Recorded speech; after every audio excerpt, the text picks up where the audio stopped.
Matagumpay na isinagawa ang Municipal Arbor Day tree planting activity ng lokal na pamahalaan ng Tigbawan, Iloilo.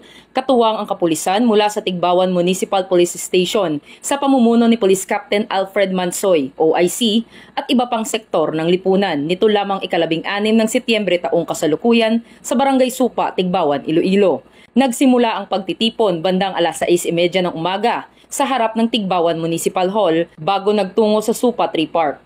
Kabilang sa mga nakibahagi sa pagtatanim ay ang mga force multipliers gaya ng New Breed Guardian, Republic Guardians, Citizen Crime Watch, college interns. Naroon rin ang Philippine Coast Guard, First Iloilo Provincial Mobile Force Company, Minro Tigbawan at mga opisyal ng Barangay Supa. Ang aktibidad ay isinagawa upang ipaalala ang kahalagahan ng pangangalaga at pagpaparami ng mga puno para sa kalikasan at komunidad.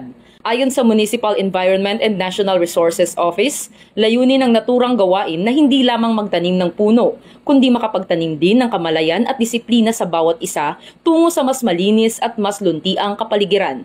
Ang Arbor Day ay taunang selebrasyon ng bayan ng Tigbawan, alinsunod sa Municipal Ordinance No. 2014-016 na ipinasa ng Sangguniang Bayan. Sa pagkakaisa ng iba't ibang grupo at organisasyon, pinakita ng bayan ng Tigbawan ang malasakit sa kapaligiran at pagtutulungan ng pamahalaan at mamamayan.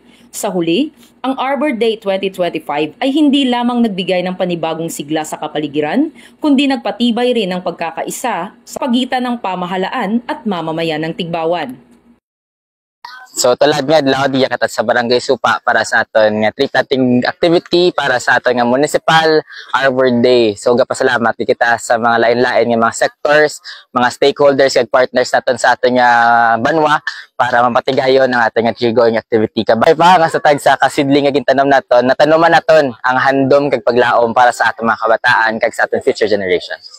Mula rito sa Western Visayas, ako ang inyong PNN Correspondent Patrolwoman Justin May Halyores. Alagad ng batas, tagataguyod ng Balitang Pulis.